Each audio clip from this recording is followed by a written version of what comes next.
edification,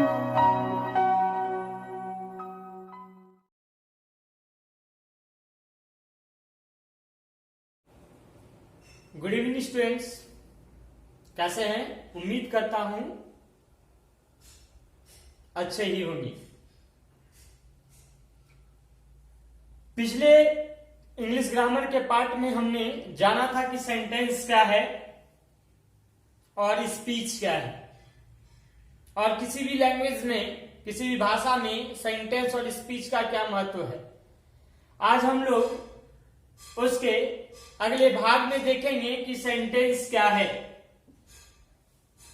और उसके features क्या क्या हैं, सेंटेंस में क्या क्या होने चाहिए और सेंटेंस के कितने प्रकार हैं। तो पिछली कक्षा में हमने पढ़ा था कि सेंटेंस क्या है। क्या कोई बताएंगे? अपने मन में बताएं, उसके बाद तो हम तो बताएंगे ही। अ ग्रुप ऑफ वर्ड्स, शब्दों का एक समूह है, which makes a complete sense, जो एक पूर्ण अर्थ को बताता है। यानी वाक्य शब्दों के ऐसे समूह को कहते हैं जो अर्थपूर्ण हो, अर्थ देने वाला हो। अब हम बात करें फीचर्स ऑफ सेंटेंस की, तो एक वाक्य में क्या क्या होने चाहिए इंग्लिश लैंग्वेज में। तो पहली बात है, starts with a capital letter. Sentence जब भी स्टार्ट होगा तो वह एक कैपिटल लेटर से स्टार्ट होगा। तो इंग्लिश, जब हम इंग्लिश पढ़ने की शुरुआत करते हैं तो अल्फाबेट हमें सिखाया जाता है, जिसमें अपर केस और लोअर केस होता है। अपर केस जिसे हम कैपिटल लेटर या बड़ी ए की मात्रा कहते हैं, और लोअर केस में छोटी एबीसीडी को लेते हैं तो वो लोअर केस कहलाता है।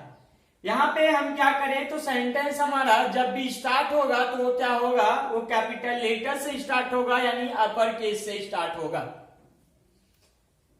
नेक्स्ट जो है क्या होना चाहिए, वर्ड शुड बी अरेंज्ड।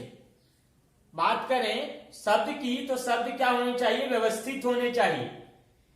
तो ग्रुप ऑफ वर्ड्स तो हो, लेकिन उसके साथ साथ क्या हो, वो अरेंज्ड हो। जैसे हम एक एग्जांपल ले लें, राम इट्स अ मैंगो। ये क्या है, एक सेंटेंस है जो एक कंप्लीट सेंस को, कंप्लीट मीनिंग को बताता है। Ram it's a mango means Ram एक आम खाता है। लेकिन हम यही इसको अगर थोड़ा सा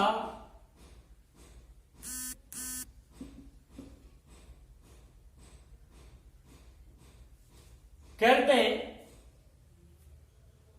थोड़ा सा इंटरचेंज करते हैं वर्ड्स के प्लेस को, तो हम पाएंगे a mango Ram it's mean sentence का जो है कहीं कोई अर्थ निकलता नहीं है।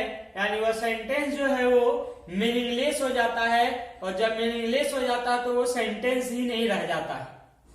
तो पहले हमने देखा कि पहला पॉइंट कैपिटल लेटर से स्टार्ट हो, दूसरा पॉइंट वर्ड्स अरेंज्ड हो, और अंत में ends with a punctuation mark, और like full stop, question mark and note of exclamation.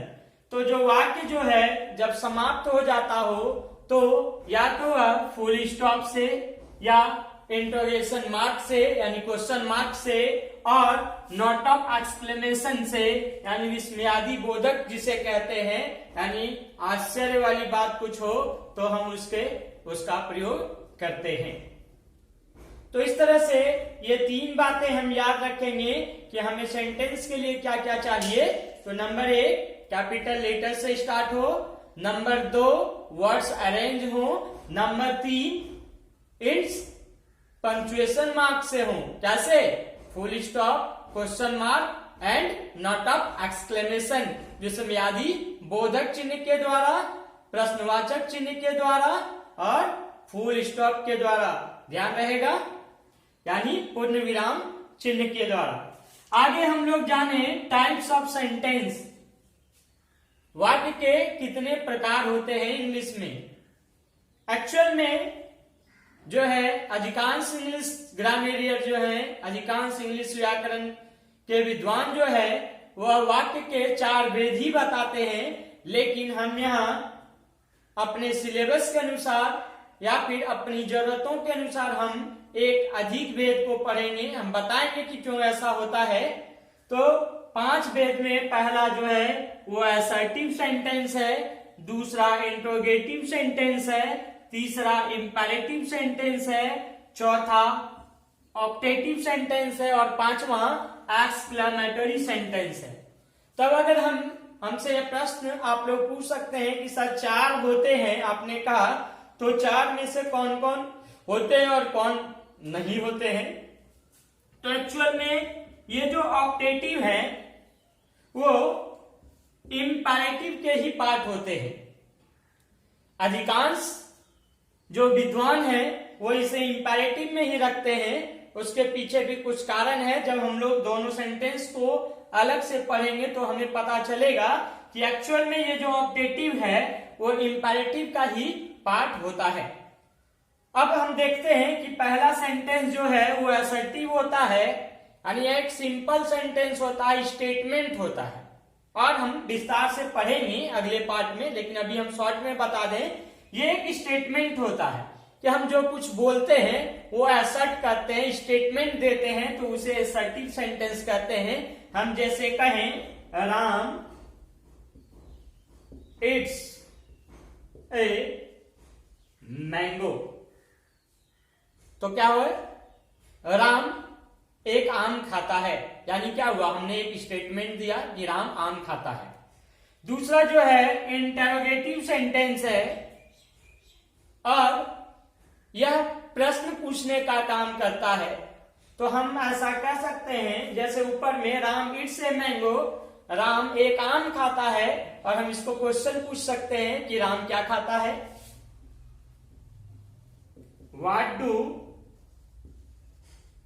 What does Ram eat? Ram क्या खाता है। अगले पार्ट में अगर हम देखें तो ये इंपेरेटिव सेंटेंस है, ये इंप्रेशन देता है, यानी हमें कुछ करने के लिए कहता है, या तो आदेश देता है या तो सलाह देता है। तो इस टाइप से तो हम लोग यहाँ पे इसको देखें तो Ram it's a mango, what does Ram it, Ram क्या खाता है। हम यहाँ एक सेंटेंस ले सकते हैं कि राम को जो है आम धोकर खाना चाहिए। तो यहां पे हम कह सकते हैं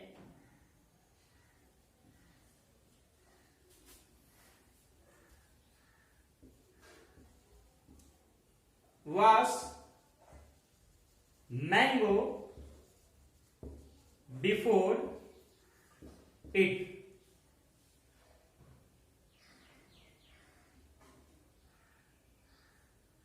तो हम ऐसा कह सकते हैं वॉश मैंगो, आम को धो, बिफोर इट, यानी यहां पे क्या होगा, इंपेरेटिव सेंटेंस में हमें कुछ करने के लिए स्पेशली कहा जाएगा, और फिर वो या तो ऑर्डर हो या रिक्वेस्ट हो या फिर एडवाइस हो, तो हमें क्या करना चाहिए कि आम को जो है धोकर खाना चाहिए, वो बता रहा है।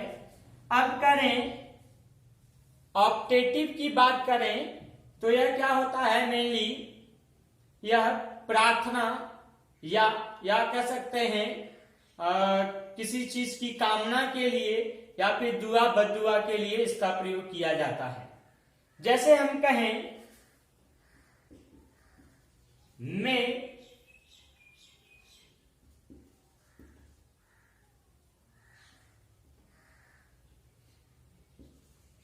may you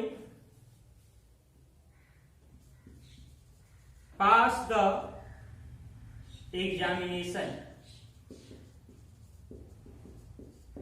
तुम पास हो जाओ। अर्थात हम क्या कर रहे हैं, कामना कर रहे हैं किसी के लिए अच्छे से, हम यहीं पे अगर कहते हैं may you fail the examination, तुम परीक्षा में असफल हो जाओ, तुम परीक्षा फेल कर जाओ, तो यहाँ पे क्या है, यह अच्छे की कामना या बुरे की कामना करने के लिए जब हम प्रयोग करते हैं जिस सेंटेंस का, वो सेंटेंस ऑप्टेटिव सेंटेंस कहलाता है। अब हम बात करें एक्सक्लेमेटरी सेंटेंस की, तो यह विस्मय बोधक होता है, कुछ आश्चर्य की बात बताता है, कुछ कौतूहलता की बात बताता है, या कुछ अच्छे की, जो कि ऐसे चीजों को बताता है जिसके बारे में हमने सोचा नहीं था, अचानक से आया और हमारे मन मस्तिष्क के द्वारा उसके लिए कोई प्रतिक्रिया निकलता है। जैसे हम लिख सकते हैं कि how sweet that mango was, कितना मीठा था वह आम। क्या है, राम आम खाता है, उसे आम मीठा लगता है, तो अनायास ही उसके मुंह से निकल जाए, विस्मय हो जाए वह आम के टेस्ट से, वह तो क्या होगा, how sweet that mango was, कितना मीठा था वह आम। तो यह क्या है, हम सोच के तो नहीं बोल सकते हैं, आम हमने खाया, हमें आम मीठा लगा, हम विस्मय हुए, तो वो विस्मयादि बोधक वाक्य बना, एक्सक्लेमेटरी सेंटेंस बना, एक्सप्लेन किया हमने कि वह जो आम था बहुत ही मीठा था। इस तरह से सेंटेंस के 5 पार्ट को हमने आज जाना। अगले पार्ट में हम लोग एक एक करके असर्टिव, इंट्रोगेटिव, इंपेरेटिव, ऑप्टेटिव और एक्सक्लेमेटरी सेंटेंस के बारे में जानेंगे। उम्मीद करता हूं आप लोगों को समझ में आया होगा, और आगे भी आप लोग वीडियो को कंटिन्यू देखते जाएंगे, तो इस तरह से जो है आप अपनी पढ़ाई को जारी रखेंगे। धन्यवाद।